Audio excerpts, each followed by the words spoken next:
ஆச்சி பாதாம் ட்ரிங்க். ஆச்சி பாதாம் ட்ரிங்க் ஒன்னு வாங்கினா ஒன்னு ஃப்ரீ.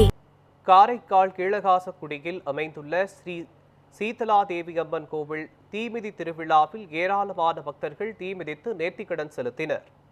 அம்மனுக்கு பல்வேறு வாசனை திரவியங்களை கொண்டு அபிஷேகங்கள் செய்து சிறப்பு அலங்காரம் செய்து தீபாராதனை காண்பிக்கப்பட்டது. பின்னர் பல்வேறு அலங்காரத்தில் எழுந்தருளிய அம்மன் வீதி உலா சென்று பக்தர்களுக்கு அருள் பாலித்தார். இந்நிகழ்ச்சியில் ஏராளமானோர் கலந்து கொண்டு தீமிதித்து தங்களது நேர்த்திக்கடனை செலுத்தினர்.